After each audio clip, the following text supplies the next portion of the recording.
আজ আমি বানাবো একদম ট্র্যাডিশনাল ক্রিসমাস মানে বড়দিনের কেক।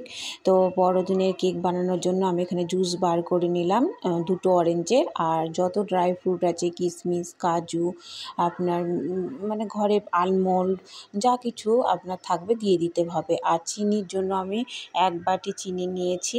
আমি কিন্তু মেজারমেন্টের বাটি যেটা আমি ইউজ করব সেটাতেই আমি চিনি দিয়েছি 1 বাটি, আর ক্যারামেল করে নিয়েছি। চিনিটা একটু গলেছে, আমি জল দিয়ে দিয়েছিলাম, দেখুন রেডি হয়ে গিয়েছে।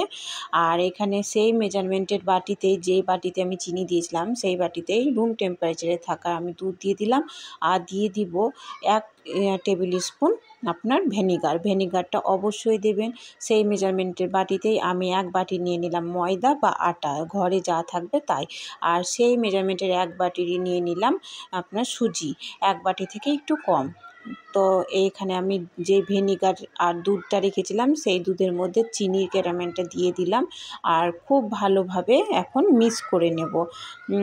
ভিনিগারটা কিন্তু অবশ্যই দেবেন, ভিনিগার না থাকলে কিন্তু আপনারা এখানে লেবু দিতে পারেন বা একটুখানি দই দিতে পারেন। তো সে যাই হোক, আর এখানে আমি খুব অল্প অল্প করে সুজি আর ময়দার ব্যাটারটা দুধের মধ্যে দিয়ে মিক্স করে নিলাম। তো আমি এখানে একটু মিক্সারে মিক্স করে নেব, 2-1 রাউন্ড দিয়ে নিলাম, কারণ সুজিটা তো মোটা।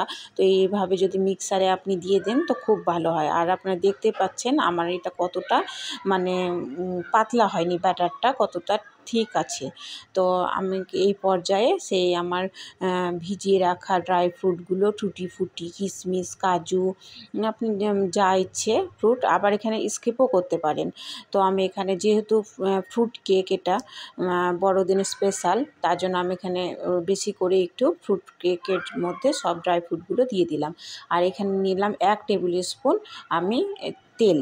এখানে আপনারা একটু বাটার ইউজ করতে পারেন। তো আমি এখানে ট্র্যাডিশনালভাবে যেটা বানাই সেটাই আমি তেল দিয়ে বানালাম। আর যতক্ষণ না মানে মিক্স হচ্ছে তেলটা, ততক্ষণ আপনাকে চামচ দিয়ে মিক্স করেই যেতে হবে, তেল যেন না দেখা যায়। আর এখানে আমি ভালো করে একটু বাটার নিয়ে নিয়েছি, বাটার করে মোল্ডের উপরে দিয়ে, আর এখানে আটা দিয়ে আমি এটা ভালো করে তৈরি করে নিলাম।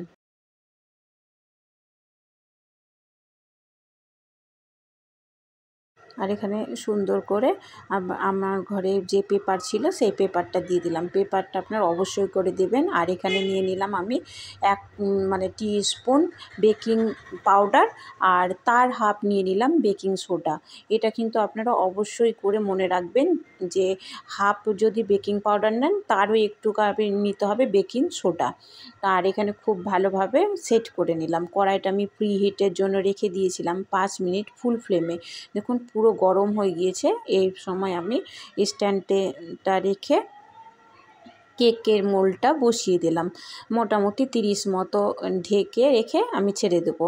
আর এই দেওয়ার 5 মিনিট কিন্তু অবশ্যই করে একটু ফুল ফ্লেম রাখবেন। প্রথমে প্রিহিটের জন্য 5 মিনিট ফুল ফ্লেম, আর পরে কিন্তু দেওয়ার পরে 5 মিনিট ফুল ফ্লেম। হ্যাঁ, তাহলেই কিন্তু কেকটা বেশ ভালো বেক হবে। আমি এখানে 30 মিনিট পর ফিরে এসেছি। তো দেখুন আমার কেকটা কতটা ফুলে উঠেছে। তো আমি এই পর্যায়ে চেক করে নিচ্ছি।